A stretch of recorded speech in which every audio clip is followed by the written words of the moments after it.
మిత్రులారా నమస్తే. మోడీ అజేయుడా, అపరాజితుడా? అతను ఎవరు ఎన్నటికీ ఎప్పటికీ ఓడించలేనటువంటి ఒక దివ్యమైనటువంటి పదార్థమా? ఏమిటి?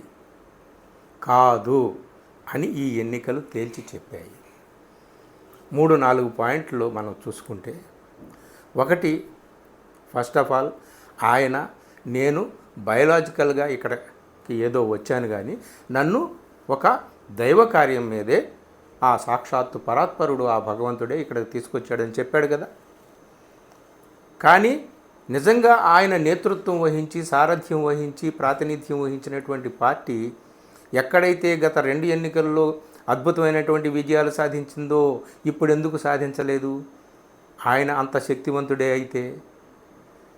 సో అది జరగలేదు కదా. యూపీలో జరగలేదు, రాజస్థాన్లో జరగలేదు, హర్యానాలో జరగలేదు, పంజాబ్లో జరగలేదు. హిందీ హార్ట్లాండ్లోనే చాలా అపజయాలు ఎదురయ్యాయి కదా ఆయన పార్టీకి. కాబట్టి మోడీ అజేయుడు కాదు. ఈ ఎన్నికల్లో ప్రజలు తేల్చి చెప్పారు. అతనికి కూడా ఓటమి ఉంటుంది. అఫ్కోర్స్ అతను ఎన్నికల్లో స్వయంగా ఓడిపోకపోవచ్చు, కానీ అటు గుజరాత్లో కానీ, ఇటు దేశానికి సంబంధించినటువంటి సార్వత్రిక ఎన్నికల్లో కానీ ఆయన పర్సనల్గా ఆయనకు అపజయం ఉండకపోవచ్చు, కానీ ఆయన పార్టీకి ఆయన నేతృత్వంలో కలిగినటువంటి అపజయం ఆయన అపజయంగానే భావించాలి. ఆయన ఇన్విన్సిబుల్ అని అన్నారు, కానీ హీఈస్ నాట్ ఇన్విన్సిబుల్ అని ఈ ఎన్నికలు తేల్చి చెప్పాయి. ఇదొక పాయింట్. ఇంకొక పాయింటు, ఆయన శతాబ్దాలుగా రాముడు ఎక్కడో వెళ్ళి తలదాచుకున్నాడు.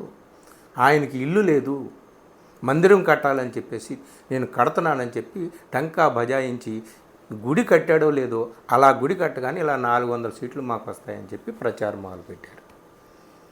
అంతేకాదు, జో రామ్కో లాయే హై హమ్ ఉన్కో లాయేంగే అని చెప్పి పెద్ద పెద్ద పోస్టర్లు, కరపత్రాలు, యాడ్స్, సోకాల్డ్ గోదీ మీడియా బాకా ఊది దేశం చెవులు చిల్లులు పడేటట్టుగా వాళ్ళు డంకా బజాయించి మరీ చెప్పారు. సో జో రామ్కో లాయే హై హమ్ ఉన్కో లాయేంగే అని ప్రజలు నిజంగా అన్నారా? ప్రజలు అన్నట్టుగా వీళ్ళు మాట్లాడారు, వీళ్ళు ప్రచారం చేశారు. కానీ అది జరగలేదుగా, ఆ పప్పులు ఉడకలేదుగా. ఎక్కడైతే రామ మందిరం కట్టారో అక్కడే ఆయన నేతృత్వం వహించినటువంటి పార్టీ ఓడిపోయింది కదా. అలాగే కొన్ని రాముడికి సంబంధించినటువంటి పుణ్యక్షేత్రాలు ఉన్న చోట కూడా ఆ పార్టీ పరాజయం పాలైందని లెక్కలు చెప్తున్నాయి కదా. కాబట్టి ఆ విధంగా చూసినా ఈయన ఇన్విన్సిబుల్ కాదు, ఈయన అజేయుడు కాదు. ఈయన కూడా ఓడించడానికి వీలైనటువంటి ఒక బయలాజికల్ పదార్థమే. ఇతనికి కూడా ఓటమి ఉంటుంది అని ఈ ఎన్నికల్లో ప్రజలు చెప్పారన్నమాట. ఇదొక పాయింట్. మూడో పాయింట్, ప్రతిసారి ఈ ఎన్నికలకు ముందు, ఎన్నికల సందర్భంగా కూడా మోడీ కా గ్యారంటీ, మోడీ కా భరోసా, మోడీ కా భరోసా, మోడీ కా గ్యారంటీ ఇందే. ఆఖరికి వాళ్ళ వెనకున్నటువంటి ఆర్ఎస్ఎస్, విశ్వ హిందూ పరిషత్ లాంటి హిందుత్వ శక్తులు కూడా నారాజు అయిపోయేలాగా చేశారు, అంత బాగా ఊదారు.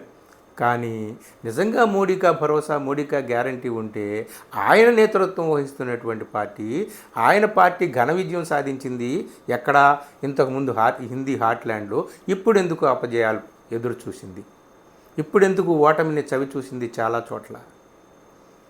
ఇప్పుడెందుకు 272 మ్యాజిక్ ఫిగర్ ఆయన నేతృత్వంలో పార్టీ సాధించలేకపోయింది? ఎందుకు ఆ గ్యారంటీ, ఆ భరోసా 272 అనే మ్యాజిక్ ఫిగర్కి ఆయన ఎందుకు భరోసా ఇవ్వలేకపోయాడు? ఎందుకు గ్యారంటీ ఇవ్వలేకపోయాడు? కాబట్టి మిత్రులారా, దేశం ఏం చెప్పిందయ్యా అంటే, నాయనా నువ్వు అపరాజితుడివి కాదు, అజేయుడివి కాదు, you are not invincible, you are also invincible అని తేల్చి చెప్పిందనమాట. అలాగే ఇంకొక పాయింట్, ఆయన ప్రతి ఎలక్షన్ మీటింగ్లో కూడా, అయ్యా ఈ ప్రతిపక్షాలు అధికారంలోకి వస్తే వీళ్ళు మీ సంపద అంతా తీసుకెళ్ళి ఎక్కువ మంది పిల్లలు ఉన్న వాళ్ళకి ఇచ్చేస్తారు అంటే ముస్లిం మైనారిటీలు, మీ మంగళసూత్రాలు తెంపేస్తారు. ఇదే గొడవ.